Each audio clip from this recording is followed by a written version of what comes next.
Γεια σας καλοί μου φίλοι. Στο επεισόδιο αυτό θα αναφερθώ σε ένα από τα 7 θαύματα του αρχαίου κόσμου, τον Κολοσσό της Ρόδου. Ήταν ένα γιγάντιο άγαλμα από μπρούτζο που απεικόνιζε το Θεό Ήλιο. Ανεργέθηκε στην πόλη της Ρόδου κατά τον 3ο π.Χ. αιώνα. Ας πάρουμε τα πράγματα από την αρχή. Το μνημείο αυτό χτίστηκε για να γιορτάσουν τη σωτηρία της Ρόδου μετά από την αποτυχημένη πολιορκία του Μακεδόνα στρατηγού Δημητρίου του Πολιορκητή. Για τη χρηματοδότηση του αγάλματος οι Ρώδοι πούλησαν το πανάκριβο πολεμικό εξοπλισμό που άφησε πίσω του ο ηττημένος στρατός των Μακεδόνων. Ο δημιουργός που φιλοτέχνιζε τον Κολοσσό ήταν ο Χάρης Ολύντιος, διακεκριμένος γλύπτης της εποχής που υπήρξε μαθητής του περίφημου Λύσιππου. Η κατασκευή του κράτησε περίπου 12 χρόνια. Είχε ύψος 31 με 33 μέτρα. Αποτελούταν από εξωτερικά χάλκινα φύλλα που στηρίζονταν στο εσωτερικό σκελετό από σίδερο και βαριές πέτρες για σταθερότητα. Το άγαλμα στεκόταν όρθιο για περίπου 56 χρόνια. Δυστυχώς γκρεμίστηκε το 226 π.Χ. από έναν ισχυρό σεισμό που το λύγησε στα γόνατα.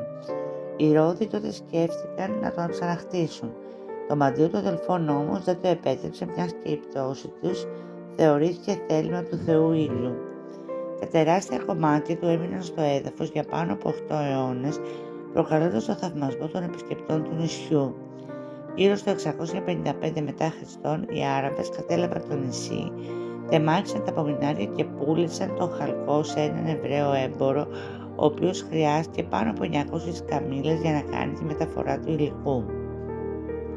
Θα αναφερθώ σε ιστορικούς μύθους και την πραγματικότητα. Η μεσαιωνική και σύγχρονη απεικόνιση του Κολοσσού να στέκεται με ανοιχτά πόδια πάνω από την είσοδο του λιμανιού, επιμένοντας ότι τα πλοία περνούσαν από κάτω, είναι μηχανικά αδύνατη και ιστορικά ανακριβής. Αν είχε πέσει εκεί, θα είχε φράξει το λιμάνι. Επίσης, αν είχε στηθεί εκεί, θα έπρεπε η είσοδος του λιμανιού κατά τα 12 χρόνια κατασκευής του να ήταν κλειστή, γεγονός το οποίο δεν ευσταθεί ιστορικά και πρακτικά. Σύμφωνα με σύγχρονες αρχαιολογικές ενδείξεις, το άγαλμα βρισκόταν πιθανότατα σε ύψωμα μέσα στην πόλη ή κοντά στο ιερό του Ήλιου, εκεί που βρίσκεται σήμερα το παλάτι του Μεγάλου Μαγίστρου. Ο Κολοσσός της Ρόδου δεν ήταν απλά ένα διακοσμητικό έργο, αλλά ένα βαθιά πολιτικό και θρησκευτικό μνημείο. Ο λόγος της κατασκευής ήταν η σωτηρία της πόλης. Χτίστηκε ως τάμα προς το προστάτη ήλιο του νησιού. Θα αναφερθώ στην πολιορκία του νησιού. Ανάμεσα στο 305 με 304 π.Χ. ο Δημήτριος ο Πολιορκητής, 20 χρόνια μετά το θάνατο του Μεγάλου Αλεξάνδρου, γιος του Αντίγονου, ενός από τους διαδόχους του Μεγάλου Σταθυλάτη, πολιόρκησε τη Ρόδο με στρατό 40.000 ανδρών, με τρομακτικές για την εποχή πολεμικές μηχανές. Παρά την τεράστια πίεση, οι Ρώδοι με τη βοήθεια του Πτολεμαίου της Αιγύπτου άντεξαν την πολιορκία και ανάγκασαν τον Δημήτριο να τη λύσει και να αποχωρήσει. Οι κάτοικοι του νησιού πίστευαν ότι ο Θεός Ήλιος παρενέβη και έσωσε την πόλη τους. Χρησιμοποίησαν το μέταλλο από τις πολιορκητικές μηχανές για να χτίσουν το μεγαλύτερο άγαλμα του κόσμου ως ένδειξη ευγνωμοσύνης. Ενδιαφέρον παρουσιάζει ο συμβολισμός του αγάλματος. Για τους κατοίκους του νησιού συμβόλιζε την κυριαρχία και την αυτονομία της Ρόδου. Ήταν μια ξεκάθαρη προειδοποίηση προς κάθε άλλη δύναμη της Μεσογείου ότι η πόλη ήταν απόρθητη. Η σύνδεση με το φως είχε την ουσία της. Ως άγαλμα του ήλιου συμβόλιζε το πνευματικό και υλικό φως που προστάτευε το νησί, αλλά και την έγκλη της Ρόδου ως κορυφαίου πολιτιστικού κέντρου. Το άγαλμα αυτό είχε τη σημασία του κατά τους ελληνιστικούς χρόνους. Είχε γεωπολιτική ισχύ. Κατά τους ελληνιστικούς χρόνους η Ρόδο αποτελούσε τη μεγαλύτερη ναυτική και εμπορική δύναμη του Αιγαίου. Ο Κολοσσός λειτουργήσε ως επίδειξη πλούτου, τεχνογνωσίας και ισχύως της πόλης για όποιον πλησίαζε το νησί. Ο Κολοσσός αποτελούσε ένα τεχνολογικό θαύμα για την εποχή του. Έδειχνε την άρτια και τα όρια της ανθρώπινης μηχανικής της εποχής. Το γεγονός ότι ήταν 33 μέτρα χωρίς τα σύγχρονα μέσα προκαλούσε δέος και θεωρήθηκε ένα από τα 7 θαύματα του κόσμου. Είχε μεγάλο ηθικό αντίκτυπο αν αναλογιστεί κανείς ότι ακόμη και μετά την πτώση του από το σεισμό, η σημασία του ήταν τεράστια. Το γεγονός ότι οι Ρώδοι αρνήθηκαν να το ξαναχτίσουν επειδή φοβόντουσαν την οργή του Θεού Ήλιου, δείχνει τη θρησκευτική σημασία του μνημείου. Ο Κολοσσός της Ρόδου συμπεριλήφθηκε στα 7 θάματα του κόσμου κυρίως γιατί ξεπέρασε τα όρια της ανθρώπινης μηχανικής, συλληπτικής και φαντασίας της εποχής εκείνης, προκαλώντας δέος.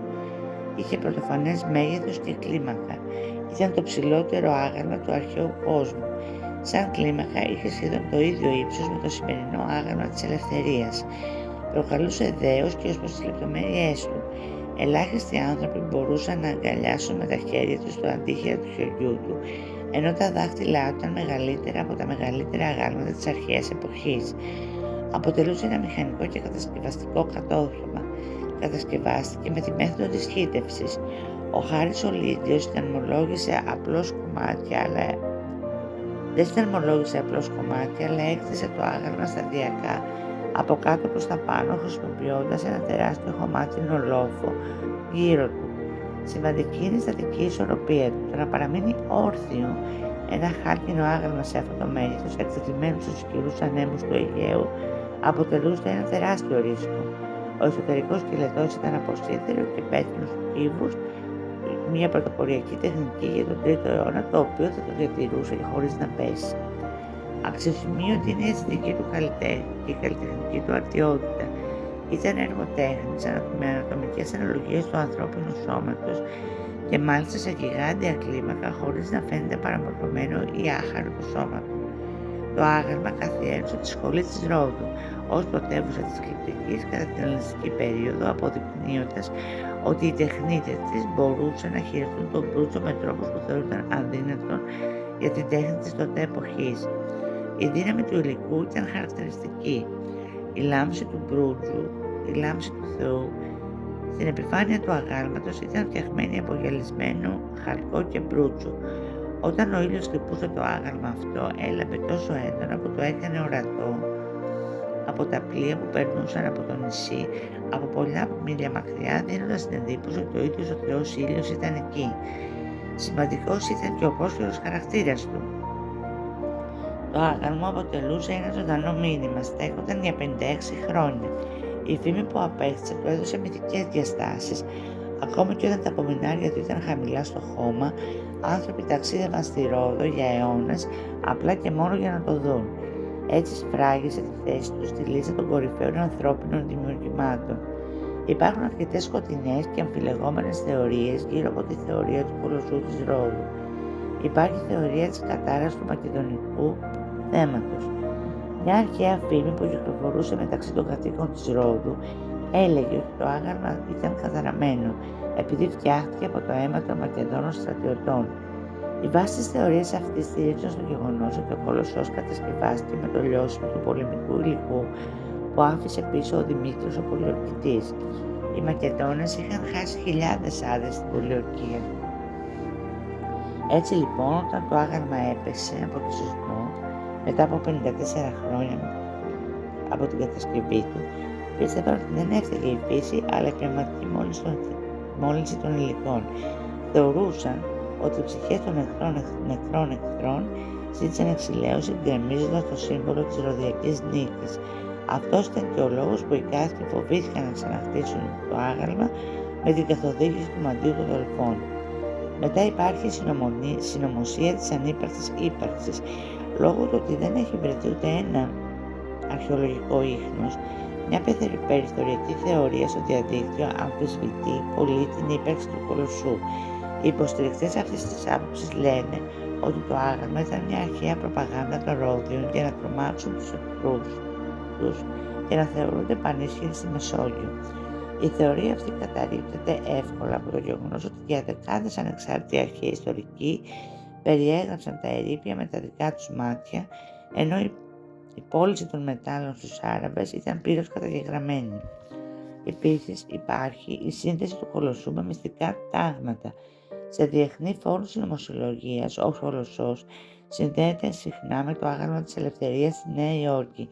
Ο δημιουργός του, Φεντερίκ Μπαρντόλι, εμπνεύστηκε άμεσα από τον κολοσσό της Ρόδου, ο οποίος φορούσε επίσης ένα στεφάνι με ακτίνες στο κεφάλι του. Η συνωμοσία πίσω από αυτό είχε να κάνει με το γεγονός ότι ο Μπαρτόλι και άλλες τεχνητές του έργου ήταν τέκτονες, οπότε οι συνωμοσιολόγοι ισχυρίζονται ότι ο κολοσσός της Ρόδου ήταν το πρώτο κρυφό σύμβολο μιας πανάρχιας αδερφότητας που λάτρευε το Θεό Ήλιο, και το άγαλμα της ελευθερίας είναι η σύγχρονη μετασάγχωσή του με στόχο την παγκόσμια κυριαρχία. Τέλος, υπάρχει η γεωπολιτική συνωμοσία της μη αντικατάστασης. Επειδή στο σήμερα κάθε φορά που εμφανίζεται ένα αρχιτεκτονικό σχέδιο για την ανακατασκευή του ή παλαιότερες διεθνείς προτάσεις, ορισμένοι υποστηρίζουν ότι ξένα κέντρα εξουσίας ή ανταγωνιστές από άλλες τουριστικές χώρες μπλοκάρουν τη διαδικασία αυτή. Η πραγματικότητα όμως που δεν προχωρά, η αντικατάσταση του μνημείου είναι καθαρά αρχαιολογική. Η UNESCO απαγορεύει τις αυθαίρετες αντικαταστάσεις και ανακατασκευές μνημείων των οποίων δεν γνωρίζουμε την ακριβή μορφή. Επίσης, ένας άλλος λόγος είναι το ακριβό κόστος. Κλείνοντας το επεισόδιο αυτό θα αναφερθώ για το που εικάζεται πως ήταν η πραγματική τοποθεσία του αγάλματος. Σύμφωνα με σύγχρονους αρχαιολόγους, ο κολοσσός βρισκόταν στο παλάτι του Μεγάλου Μαγίστρου, καθώς εκεί ήταν το ιερό του Θεού Ήλιου. Στην αρχαιότητα, το σημείο αυτό είναι ένας υπορυψωμένος συμπαχής βράχος. Είναι το μόνο μέρος που θα μπορούσε να στηρίξει το τεράστιο βάρος του αγάλματος. Από το ύψωμα αυτό, το 16ο αιώνα μετά Χριστόν, οι υπότες έχτισαν το παλάτι πάνω στα αρχαία ερείπια. Γερμανοί αρχαιολόγοι ανακάλυψαν στα θεμέλια του παλατιού λίθινες δομές που ταιριάζουν με αυτά που στήριξαν το άγαλμα. Ο κολοσσός της Ρόδου αποτελεί από τα 7 θαύματα του κόσμου και η ιστορία του γοητεύει και εμπνέει την τέχνη έως και σήμερα.